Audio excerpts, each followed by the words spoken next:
Hello everyone, मी आशा माझ्या YouTube चॅनलवरती आपलं सर्वांचं मनापासून स्वागत करते।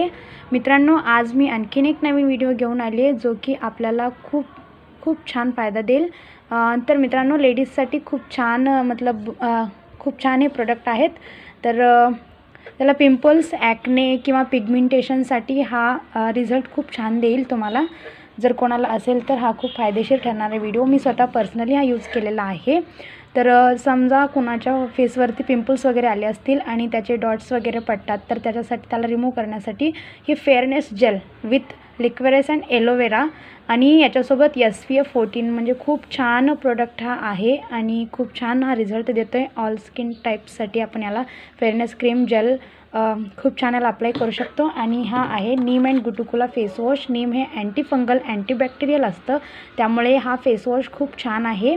जर का पिंपल्सचा प्रॉब्लेम असेल तर त्याच्यासाठी हा फेस वॉश तुम्ही यूज केला तर तुम्हाला खूप छान रिझल्ट येईल। ह्या फेस वॉशनी फेस वॉश करून जर का तुम्ही याला फेअरनेस जेल नंतर तुम्ही अप्लाय केलं फेसवरती, एक थोडंसं बटाण्याचे 2 दाणे असतात तेवढंसं हे घ्यायचं आहे आपल्याला हँडवरती आणि थोडंसं अप्लाय करायचं आहे एक 3-5 मिनिट्स आणि ते ऑब्झर्व होतं। खूप छान आपल्याला रिझल्ट याचा येईल। आणि छान रिझल्टसाठी खूप छान आणि लवकर रिझल्ट जर तुम्हाला पाहिजे असेल तर नाईटला जेव्हा तुम्ही झोपता तेव्हा या फेस वॉशनी फेस वॉश करायचा आणि या फेअरनेस जेलमध्ये 1 ते 2 थेंब या टी ट्री ऑइलचे जर तुम्ही घालून ॲड करून जर याला अप्लाय केलं तर तुम्हाला खूप छान आणि खूप लवकर रिझल्ट येईल। हा माझा पर्सनली एक्सपिरियन्स आहे। तसं तर मोदीकेअरचे सर्वच प्रोडक्ट खूप छान आहेत मित्रांनो। तर हे जर तुम्ही घेतलं आणि पिगमेंटेशन म्हणजे काय, वांग वगैरे प्रत्येकाच्या चेहऱ्यावर म्हणजे जास्तीत जास्त लोकांच्या जास्तीत जास्त लेडीजच्या फेसवरती असते, तर वांगसाठी सुद्धा याच्यामध्ये एक व्हाईटनिंग क्रीम जर तुम्ही ॲड करून हा जर तुम्ही यूज केलं तर खूप छान तुम्हाला रिझल्ट येईल। तर आजच्या व्हिडिओमध्ये एवढंच।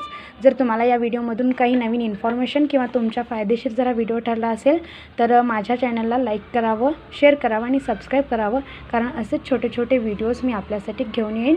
Thank you so much.